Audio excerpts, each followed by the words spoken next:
Today we learned that Zion Williamson had a broken foot surgically repaired over the summer, adding another injury to the young star's career. Welcome back, everybody. I'm Dr. Brian Sutterer, and this is your #1 source for learning about the unique medical side of the world of sports. Given the NBA history of larger players having foot fractures, I certainly think it's fair to ask the questions of whether or not this is a serious thing or what implications it could have on Zion's health. The injury was a fracture to the 5th metatarsal in his right foot. He had it surgically repaired, and he's on track to play in the season opener. When asked how it happened, this was Zion's response. I think I was overdoing it when I was training because I felt like I had this huge chip on my shoulder, this huge boulder that I was just getting after it overly every day, and it just happened. But the process through healing has been great. Been working with the team, trainer every day, so it's been good. Zion's response certainly raises concern for more of an overuse type injury as opposed to a specific acute traumatic episode where he planted his foot different and the bone just broke. The long bones in the middle of our foot are called the metatarsals. In our hand, the bones in the palm are the metacarpals. In the foot, they're the metatarsals, starting here at the 1st, the 2nd, the 3rd, the 4th, and the 5th. So the 5th metatarsal is the bone on the outside of your foot.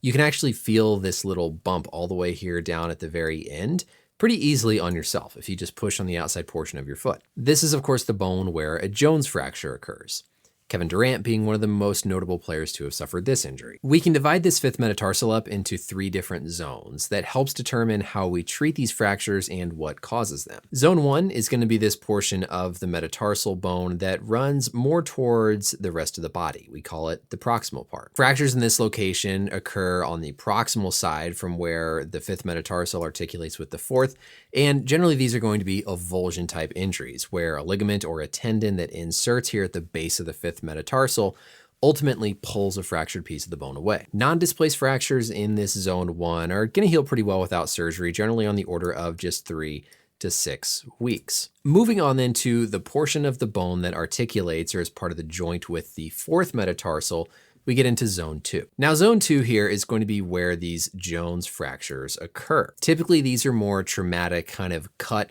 pushing away with a forced adduction on the foot that are going to cause more of a traumatic sudden injury rather than more of an overuse type of pattern. These are going to take longer to heal, usually on the order of 6 to 8 weeks, and you're usually also placed in a cast or some sort of protective boot with a period of non-weight bearing.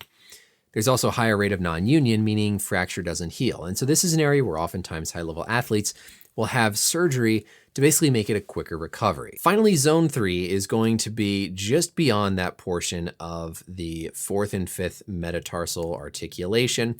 And this is going to be where we see stress fractures. With repetitive overuse, repetitive microtrauma to the bone, we can develop stress injuries that are graded on a spectrum, but ultimately can become a full-blown stress fracture. These things can take months to heal because they have relatively poor blood supply.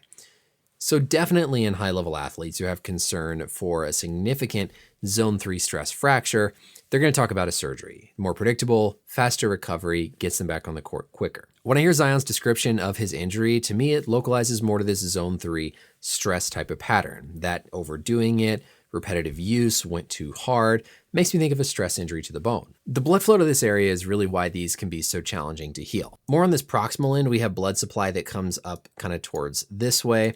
We've got some blood vessels that come up and run more into the shaft of the bone, and then some that kind of perforate and come down through this way. But these blood vessels here at the beginning basically stop. They don't go all the way across. And so if you develop a fracture here in that zone 3, you've now cut off the blood supply to this specific area of the bone where we see that higher risk of non-healing fractures. There's always reason for concern when you have any athlete who develops a stress injury. This is because there can be intrinsic risk factors in terms of the athlete's bone density or just their genetic makeup that makes their bone more predisposed to these types of injuries. You combine that with a heavier player like Zion who puts a lot of force through his feet, and I think there's reason to be a little bit concerned about the risk there. But we also have to consider that stress fractures can be just from normal anatomy, but a huge ramp up in training. If that's the case, it's more reassuring because then the athlete and their staff learn how to pull their training back so they're not overworking their bones. The key for Zion now is which of these 2 camps does he fall into? Are there underlying risk factors that are going to have to be addressed, Or was this pure and simply just an overtraining example that he can learn from and cut back on? I will say I liked hearing that it was one of these metatarsal bones and not necessarily one of the bones more in the midfoot that are going to be carrying more significant load, but still some questions to ask and some things for the Pelican staff to make sure they're properly addressing. That's it for the video, everybody. Let me know as always any questions or comments down below, and until next time, we'll see you later.